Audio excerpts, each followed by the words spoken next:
Live from Rich Stadium, it's the Postgame Show.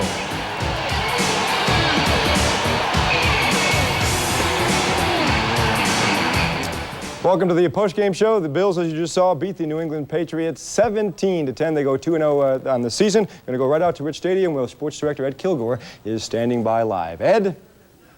Thanks, Mike, and I'm going to toss it right to Marv Levy, who's holding his postgame press conference right now. And so we played Derek, and Derek was sort of hot, and we kept him in there. He could have gone back in, but we played Derek more. Marv, can you talk about some of the breaks that you guys seem to have had? I mean, right at the right time. Well, we get some breaks. I think breaks occur in the game. You got to capitalize on them. We recovered that kickoff down around the 15-yard line, but you had to capitalize on it. And I'll come back to Thurman. What he did during that 15 yards was as competitive as I've ever seen a guy be, to pick up a first down and then get in on the touchdown. That break, what it was, and I'm not being smart. What other ones, Bucky? It just seemed like, well, you know, they missed a short field goal. Every time that you really needed a break, one came through. Well, that's right. They missed some field goals that might have made a difference along the way. We kept some of them. We kept them from getting in real good field goal range. It was tough to kick field goals today. Maybe the short one is just one that anybody misses sometime. We missed one that wasn't real long either. You got to give credit to John Fina for being alert early in the game. John Fina? Being alert to pick that ball up when the Patriots player put it down. Yeah. Is that John back there? No, is that John back there? Yeah. It is? Oh, okay. If it was John, I was gonna joke around with him a little bit, but yeah, you do. And John has recovered several fumbles, and our linemen in camp, maybe you guys that are up there, they work a lot on recovering fumbles. Our offensive linemen, and it's paid off upon occasion. Kent Hull over his career has recovered about 8 or 9 of our fumbles. Marv, were you looking for New England to blitz? One last one, huh? Were you looking for New England to blitz on the touchdown pass early? Were we looking for a blitz? Not really expecting it, but he read it on the move. Not really expecting it, no. Thanks, Marv. Thank you. Thank you. All right, that was Marv Levy, and obviously a very big day for Marv. Had his name put up on the Wall of Fame this afternoon before the football game, and then ironically almost cost his team the football game with a unsportsmanlike conduct penalty late in that ball game. But the Bills' defense overcame it. Bruce Smith with 3 sacks, Phil Hansen with a key sack late in the game, and then a big stop. And the big play today made by Quinn Early, who is at the podium right now. It's fantastic. I've heard nothing but great things about this whole atmosphere, and in my 9 years I've never played at Rich Stadium.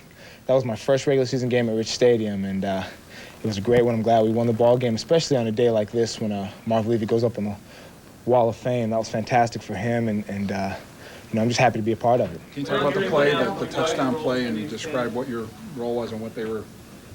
Yeah, well, on the touchdown play, we had a screen play called, and the safety was coming up, and he was going to blitz, and Jim looked out there and he pointed at the guy, and I gave him the nod, and I just forgot about the route I had. I ran a quick slant, and Jim put the ball right where it needed to be, and I kept my feet and just took it to the end zone. So it was a great play when we needed it, and Jim did a good job of getting the ball to me. The entire way then, right? You saw it coming the entire way? Well, we saw it coming. What happened was we were going to go screen to my side, and he saw the safety coming up and knew he was going to blitz, so he changed it to go away. So they stayed with the blitz, so we kind of expected it on that play, and it worked out for us. Were you the screen receiver?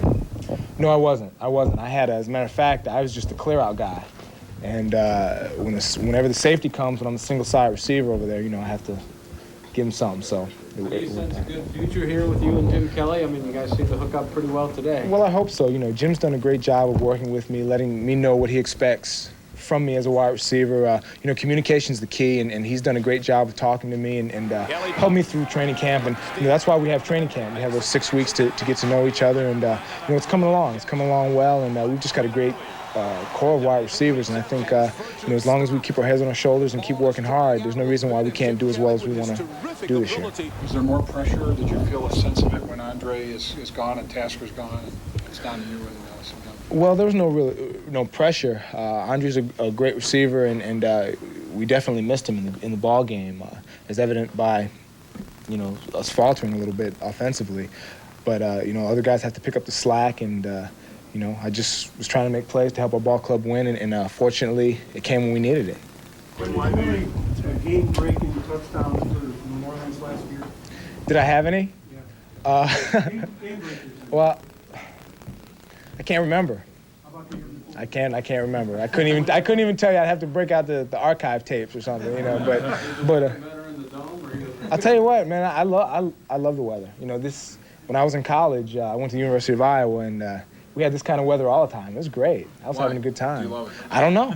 I don't know why. I seem to always play well when we play, you know, rainy, slick days, and it's been good. Well, I'm from New York, so I know what to expect when the snow comes, so it won't sneak up on me too bad. Quinn, it was the second big play by a receiver in 2 weeks with Andre's last week that kind of got you guys going. Is that what you see when you're in this offense, a bunch of different guys who can, it seems like even when the offense is struggling that somebody comes forward?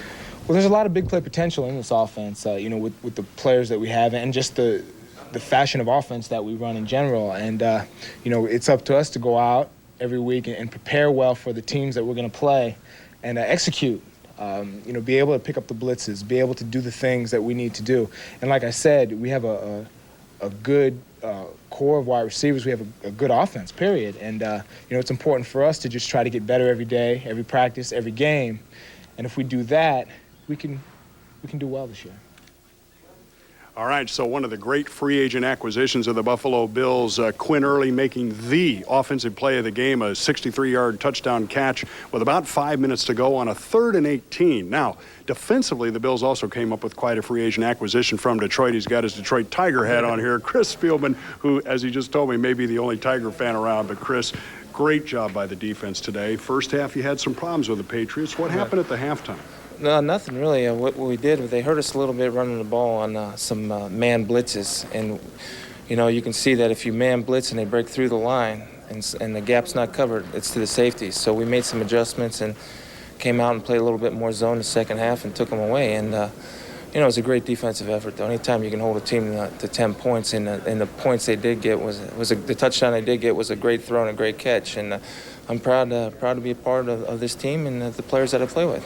Quinn Early was just talking about the fact that it was the first time he had been playing in Rich Stadium for a regular season game with the 80,000 rabid fans in a Bills uniform. Of course, that was the same experience for you. What was it like? Oh, it's great. This is a great place. It's a football city. And, I mean, I knew that when I came up here in March and they were talking about football in March up here. I love it, and you know, the thing I try to do is, and I say this with all sincerity, is that when I play, I try to represent the city that I play for, and I did that in Detroit, and I'll do that with Buffalo, because I'm proud to be a part of this organization. I really am. Chris, the defense with quite a bit of pride. I think at the half, was anything said about what you had to do in the second half? There seemed to be a little more fire there, or is that this just is a team that knows how to win? Well, I think, you know, with a veteran team like this that has had success, knows how to win, and goes out and tries to win, as opposed to trying not to lose. And when you can do that and have done it so many times over the years, you become learned toward doing that type of thing.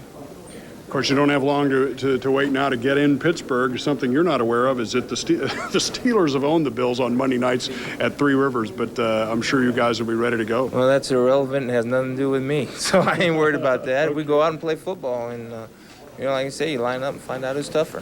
Let's talk about the last play we have. I believe the last play here on the goal line stand, and it was a great job by Phil Hansen and you. Yeah, well, Phil made a great job, and I saw the running back. It was man coverage, so I didn't know what was going on, and Phil made a great play. I saw the fullback step up. I just tried to stalemate him. Phil came off and made the play. We win the ball game. A little nervous down there with a play to go? I mean, that thing could be headed for overtime. I was nervous the first play because I had coached man-to-man, and I knew what he was going to do. So it was a great job of coaching, by the way, because the play they did run the first play, I knew what they were going to do, and I was able to cover him pretty good. So it was a great effort by everybody. And that's in order to be successful, you have to play great team defense, and we did that today. That you did. Thank you very much, Chris. Good luck in Pittsburgh. Chris Spielman doing an outstanding job defensively again this afternoon at Rich Stadium. Let's go back to the studios and Mike to George. Mike? Ed, thanks very much. The Bills win it 17-10. Thought you might want to know 3 of the 4 years the Bills went to the Super Bowl. Yes, indeed. They started the season 2-0, the Bills 2-0 after today's win. Back with more on the postgame show. Welcome back to the postgame show. The Bills win at 17-10. A 4 o'clock start in Big D, where Dallas has the early lead on the Giants, 7-0 in the first quarter. Now back out to Rich Stadium and Ed Kilgore. Ed? Mike Bruce Smith telling everybody that he thinks he deserves more money. He's making a pretty good case for himself. 3 more sacks today. He has 5 on the season. He's at the podium right now. It was an incentive from a standpoint that all we had heard all week and for many, many days that this football team was a much more physical football team that we were, and we didn't feel that way. We heard so much criticism about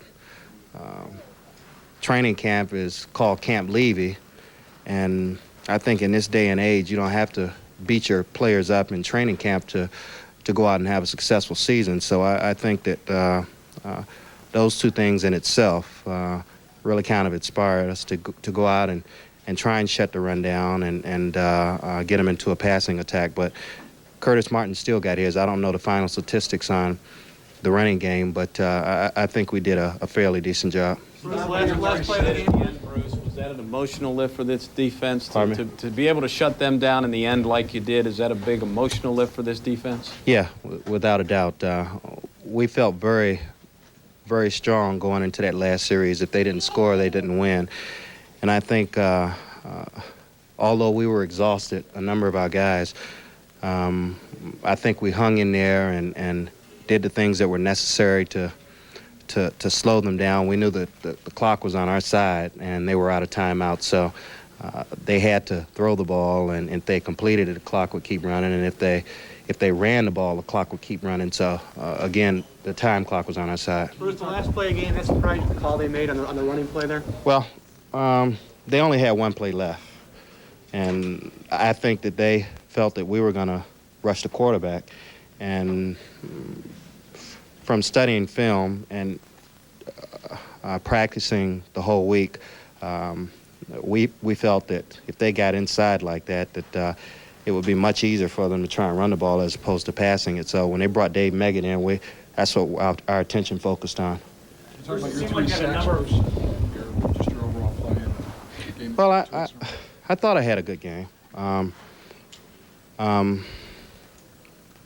mean, everybody played well. We did some things out there to kind of get them out of their norm, which is run the ball, be patient, keep running the ball, and then hit us with the big passes. I think that when we shut the run down and got them into some situations that we wanted to get them in, we were able to run some stunts. We were able to get some single blocks, and you know, the day and age of the 8 and 10-step drops are no more. Excuse me. Most quarterbacks are dropping back 5 to 7 yards, so we have to adjust our pass rush to stop them from being able to just sit back in there in the pocket at 5 to 7 yards and step up to maybe 6 or 4 yards. Did you feel like Bledsoe was really feeling the heat as the game wore on, and you were getting pressure on him? Yeah. We got some good licks on him. 2 minutes left where you backed Armstrong up. What do you recall about that? And you jumped on Drew's back, on the top of his back. Do you recall that one? Yeah, he just, I was left one-on-one, and I'm supposed to win when I'm left one-on-one. Sometimes I don't, sometimes I do, but I just took him up the field, and I knew it was going to be either 5 or 7-step drop, and when I got to 7 steps, I came back under, and Drew was trying to step up into the pocket, and I was right there waiting on him. Bruce, you had a number of opportunities to score. Do you think that it was their inability to do it, or something you did to them? Something that I think we stopped the run. We put them into some situations that they didn't want to be in. I don't think the weather really helped either offense, but we got them into some situations that we wanted to get them in, which was 2nd and long, 3rd and long. Bruce, in the past, Coach. All right, another Bruce had something to do with the outcome of this football game. He's with me right now, and that's Bruce DeHaven, who's the special teams coach. And Bruce, I know you probably had some sleepless nights after that game at Giants Stadium when you had the punt return broken on you, but your special teams came up with a couple big plays today. We start with the fumble by Meggett. It was a good kickoff by Christie on a lousy day, and then an alert recovery. Yeah, that sometimes anytime the ball gets on the ground on a kickoff, some bad things can happen. That's why we always talk to our guys about trying to catch it in the air, and that's exactly what happened. The ball was rolling around back there, and he looked up trying to see how close the coverage was, and Kenny Irvin just got downfield and made the play. It's one of those things that makes it so tough to field kicks in this stadium. It's and it's even tougher for the opposition because they don't get a chance to work as much in the wind as we do here. That's true, and a very alert play by Quinn Early. Now, the other big play, and this is one that maybe the average fan might not recognize as being something you guys did correctly, but the Patriots ran a fake field goal, and often you catch a team napping, but you were ready for it. Yeah, we have a call that we call safe. That means that we're going to try and rush the field goal, but at the same time we're going to try and be in a position in case they do run the fake. And we had all of the receivers covered, and guys did a nice job of breaking it up, and felt like it was a big turning point at the game at that time. That it was, and then on the final field goal that hit the upright. Now, we might look here and see, but you told me you thought Ted Washington might have got a paw on that thing. I had a couple of guys come out and said that Ted hit that field goal, and I went over and Ted said, yeah, he did. In fact, he's even holding his hand. I don't know if that was from that or not, but it might have, if it was, it certainly made the difference on that kick there.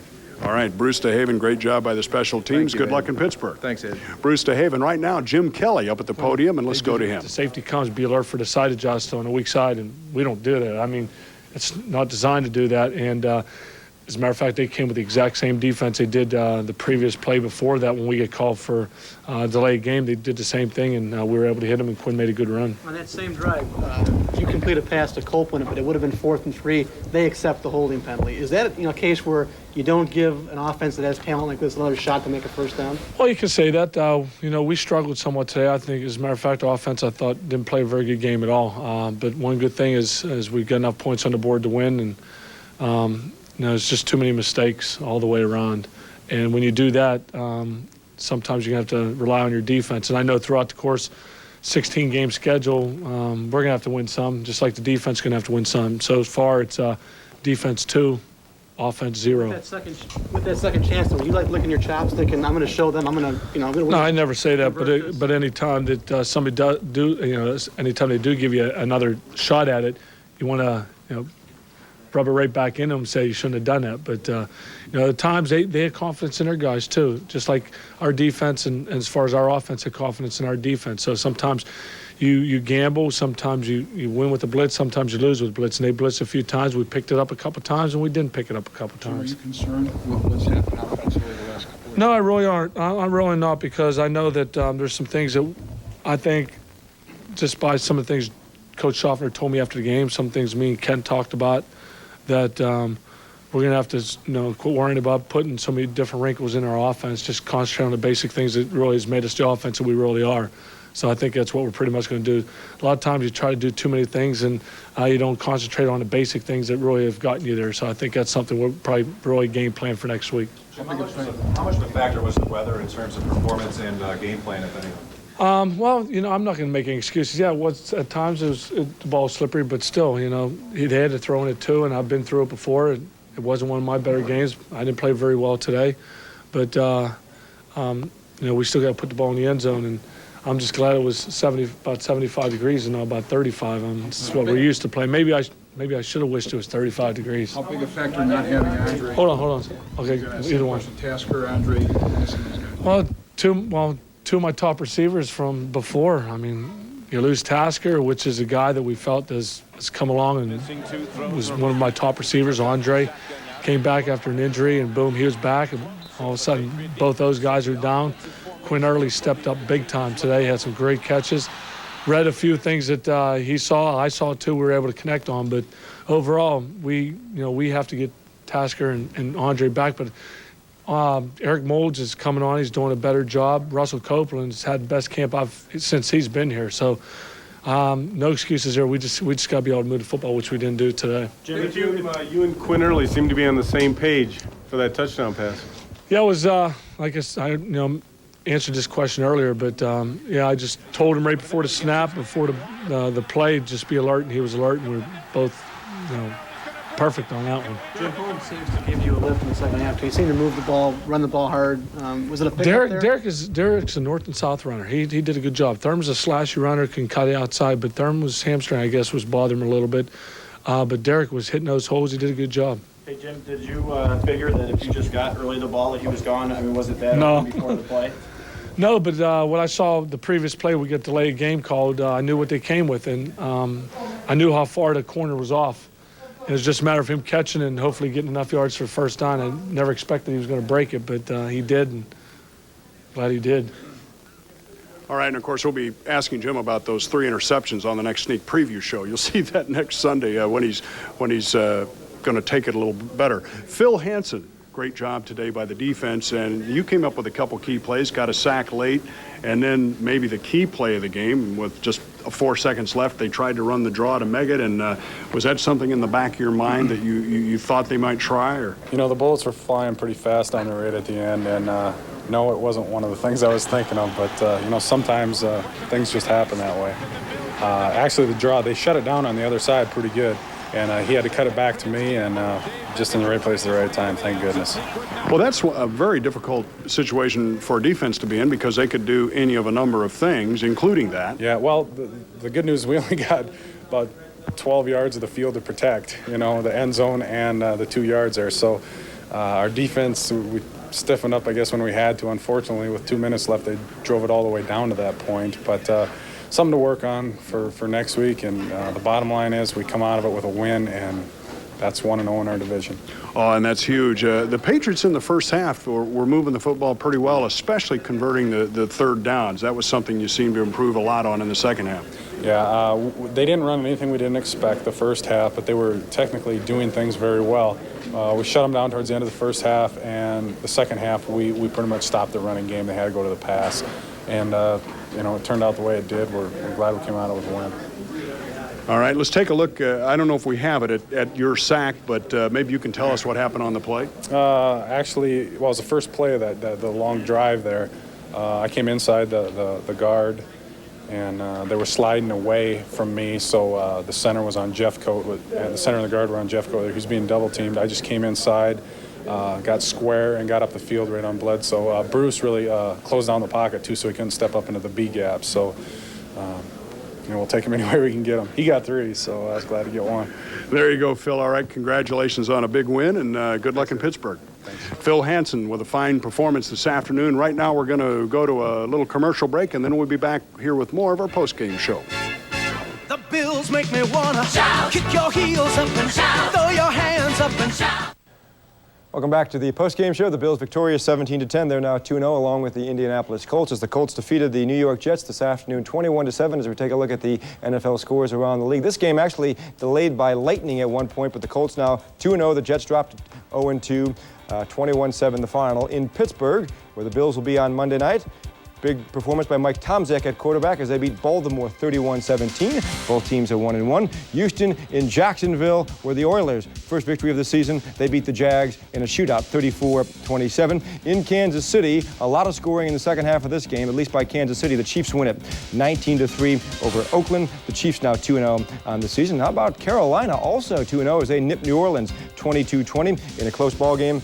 In Atlanta, the Vikings, without Warren Moon, beat Atlanta 23-17. Minnesota off that surprising 2-0 start at RFK Stadium in Washington. A low-scoring game where the Redskins beat the Bears 10-3.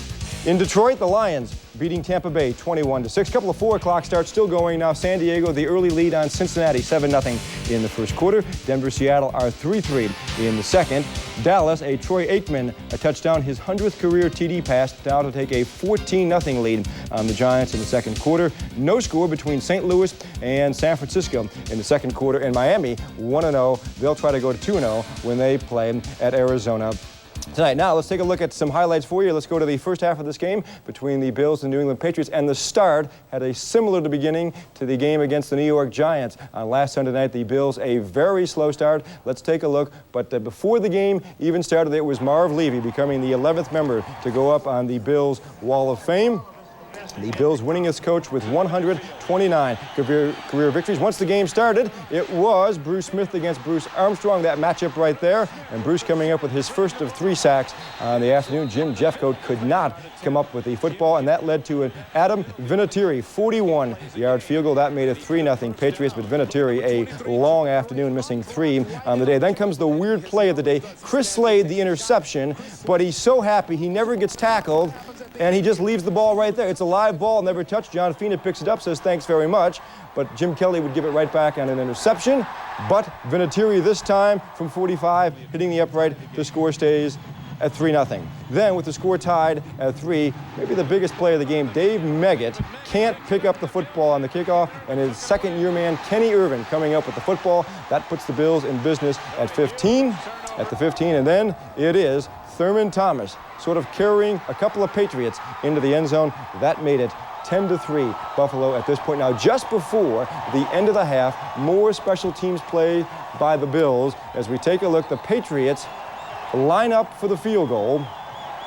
But look at it's a fake. Kenny Irvin, number 27, is right there to sniff it out, and that forces Tom Tupa to do a little ad-libbing, and not very well. The Patriots don't go for the field goal, try to go for the touchdown. The Bills led it 10-3 at half, go on to win it 17-10. We're going back out to the stadium where Ed Kilgore is standing by. Ed?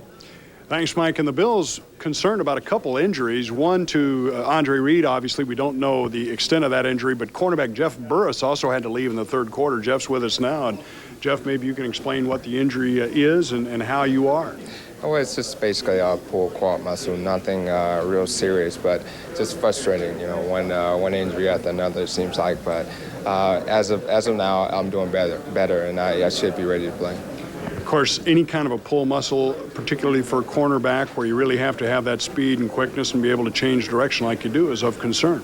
It's definitely a concern, and it actually happened when I was covering Terry Glenn on a deep pattern. So the acceleration part is something that you need as far as a cornerback is concerned, and I didn't have it, and it showed when I tried to accelerate.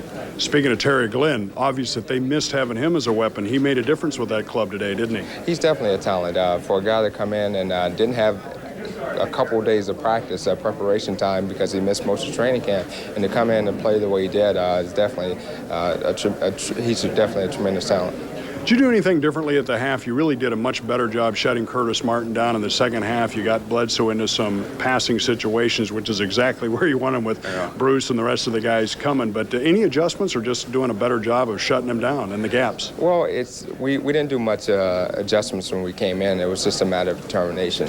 The guys came in the locker room, and we talked. We sat there and talked, and the guys, we wanted to get it done. We wanted to be able to win this game, and by winning it, we had to take care of our responsibilities, and everyone went out and took care of their responsibilities.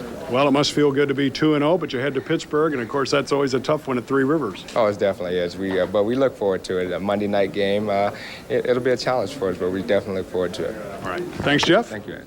Best of luck, and we're going to go again to another commercial break, and then we'll continue here on the postgame show at Rich Stadium. The Bills are happening now. They're making it happen now.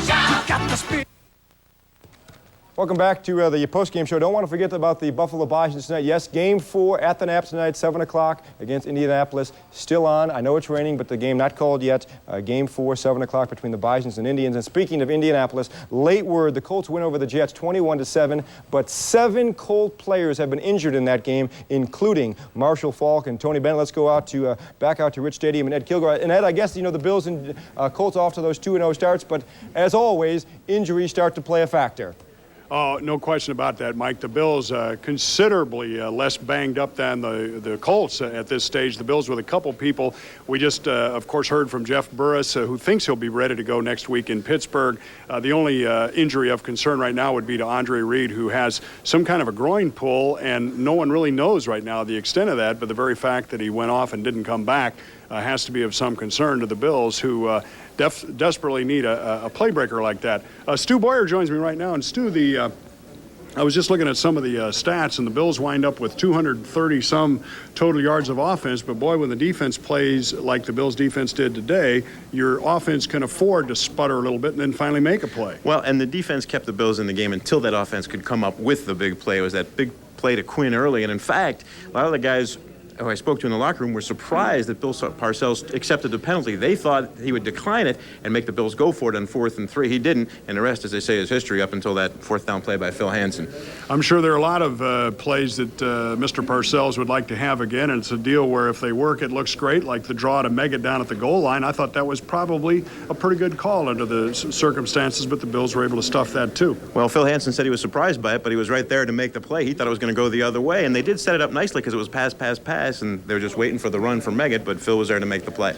Huge win for the Bills. They started off with a very, very tough quartet of games, as we all know, and to be 2-0 at this point, despite how you do it, this team seems to know how to win. Well, not only that, but the offense is going to get better. The Patriots had 8 or 9 different blitzes, and the Bills had some trouble picking them up, but they managed to win the game, and that's what counts. And live by the blitz, die by the blitz. That's what happened. The Giants lived by it, and today the Patriots died by it, so the Bills escape with a win. That's it here for Stu Boyer. I'm Ed Kilgore. Now back to Mike DeGeorge. Ed, Stu, thanks very much. Now, just a reminder, coming up later tonight, hey, we haven't even talked about the officiating in this ball game this afternoon. We'll do that tonight on Sports Extra at 11:20 GM. John Butler will join us live in studio. Wrapping it up, the Bills beat the New England Patriots 17-10 this afternoon out at Rich Stadium, over 79,000. The Bills 2-0, and Monday night they go to Pittsburgh to try to end the jinx there on Monday night against the Steelers. So for Ed Kilgore, Stu Boyer, and the rest of the crew here at Channel 2, that's a post-game show. Bills win it 17-10.